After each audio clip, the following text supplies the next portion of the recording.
This place is a perfect mix of serenity and wonder, and I can't wait to show it to you.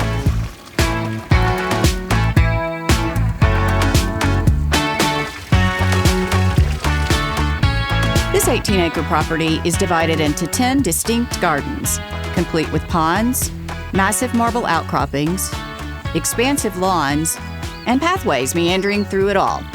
Archived with the Smithsonian Institute of American Gardens, this property is home to Dr. Alan Solomon and Andrea Cartwright. The previous owners coined this property as Gaytop, God's answer to our prayers, because they found both the mountain and water views they were looking for.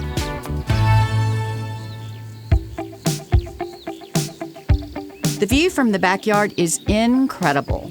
It overlooks the Tennessee River and the Great Smoky Mountain National Park. 2 statues are located here, one made of bronze called Tabernacle, and this one named Celtic Passages that reflects the sunset through its eye. This property features over 20 stainless steel, stone, and bronze sculptures scattered throughout the garden. It's like visiting an outdoor art gallery. At the edge of the backyard, there's a pathway leading to one of 5 conifer gardens.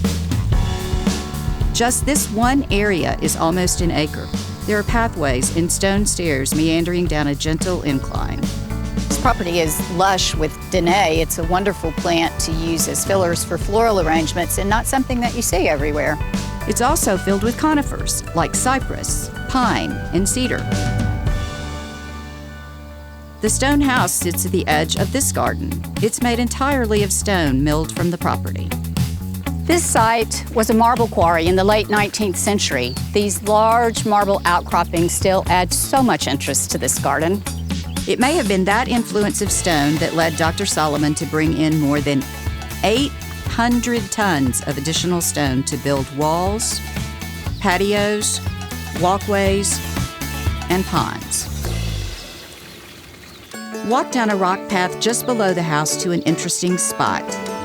This pond uses the landscape perfectly. Water spills over natural marble and cascades down the rock into a small pool. This is an 18-acre property, and 10 of it is landscaped extensively. These meandering pathways are surrounded by hundreds of native ferns, wildflowers, and rare plant material, and over 40 species of native trees. There are many beautiful hand-forged handrails on this property. Not only do they enhance the stonework and the plantings, but they also serve as functional art. There's over 300 feet of steel flanking stairways and patios here. Continuing down a large hill, there are several patios and 2 water features. There are 12 fountains on this property. Most of them have statues on or around them. This guy's name is Book Frog. There's a definite frog theme going on with the artwork here. It's fun to see how many frogs you can find in and all around the ponds on the property, and not all of them are man-made. At the lowest point of the garden is a large grassy area.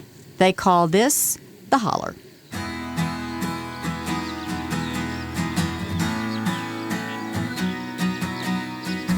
This 100-foot dawn redwood sits peacefully greeting visitors. Just below this massive beauty is a 12-foot stainless steel sculpture named Updraft. Flanked by leatherleaf viburnum and hollies, a rock wall surrounds the entire area. As you exit the holler, you start climbing again on more rock pathways. At the top of this hill sits a small pond in the middle of more marble outcroppings. The great blue heron statue sits close by as if waiting for a fish. Just past the pond, at the top of the hill, are the remaining conifer gardens.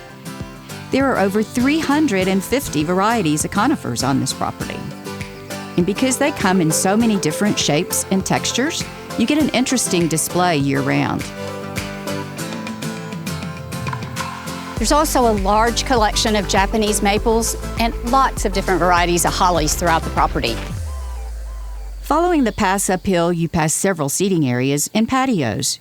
This place is so serene and peaceful, it's great to just sit while exploring and listen to nature. Just past this sculpture garden, paying homage to those that worked here when it was a quarry, is another grassy area. It was once a tennis court, but now it's a lawn surrounded by a rock wall with built-in seating. A small pond and a sculpture named Dancing on Lily Pads sits in the center. There are several memorials around the garden. It's such a serene place to be at peace with your memories. When you visit this garden, there's something spiritual that happens. It's like a connection to your soul. When someone has put this much time and given this much of themselves to a property, you feel that.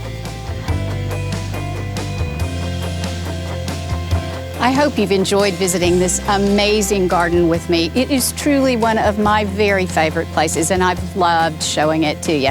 See you next time.